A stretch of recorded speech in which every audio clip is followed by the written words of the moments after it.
Then, paano tayo uunlad sa pagrespeto sa ibang tao? Letter P. Promises are meant to be kept. Tuparin mo ang iyong pangako. Nakaranas ka na ba na ikaw ay pinangakuan pero hindi naman tinupad? Anong naramdaman mo? Sa tingin mo ba ay pinahalagahan ka ng taong kausap mo? Siyempre hindi. Kaya kailangan nating mag-ingat sa ating mga pangako. Sabi sa mga Kawikaan 25:14, ang taong puro pangako lamang ay parang ulap at hanging walang dalang ulan. Narealize ko na ang isang patunay ng pagmamahal ng isang tao ay ang pagtupad niya sa kanyang pangako. Kaya nga kaibigan, ito ang dahilan kung bakit alam natin na mahalaga tayo sa Diyos. Dahil alam nating hindi siya sumisira sa kanyang pangako. Kung nagsasabi siya ng pangako at hindi niya tinutupad, ay alam mo na wala kang halaga sa kanya. Pero hindi nga ganun ng Diyos. Praise God!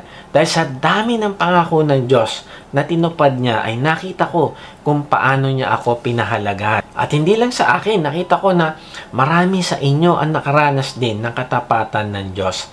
At ito ang papapakita ng Diyos na ikaw ay mahalaga sa Kanya. Ito ay papakita ng Diyos na ikaw ay nire-respeto niya. Nakita natin sa simula pa lang sa Old Testament ay nangako na ang Diyos na tayo ay ililigtas niya sa pamamagitan ng isang Mesaya na mamamatay para sa ating mga kasalanan upang mapanumbalik ang naputol nating relasyon sa Diyos dahil sa ating mga kasalanan. At alam mo, ano nangyari? Ito ay tinupad niya. Ipinakita niya sa atin kung gaano tayo kahalaga sa Kanya. Kaya nga ang tanong kaibigan, gaano mo din ba pinapakita sa Diyos ang pagrespeto mo naman sa Kanya?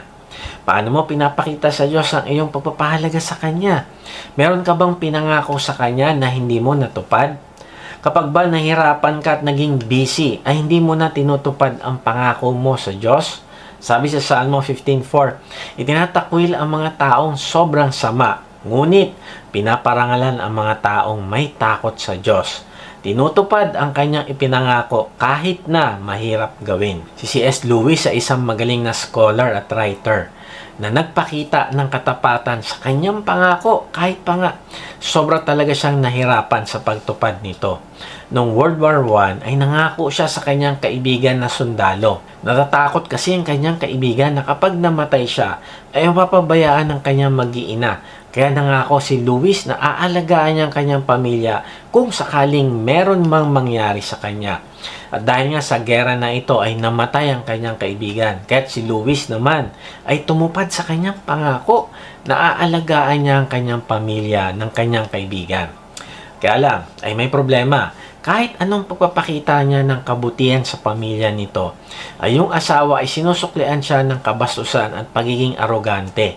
Pero kahit mahirap kay Lewis ang pagtulong, ay hindi niya hinayaan na maging dahilan ang ugali ng asawa ng kanyang kaibigan upang hindi niya matupad ang pinangako niya sa kanyang kaibigan. Kaibigan, meron ka bang pinangako na hindi mo na tinuloy kasi nahirapan ka? Kaibigan, kung gusto mo na magpakita ng paggalang sa iba, ay tuparin mo kung ano man ang iyong pinangako kahit anong mangyari.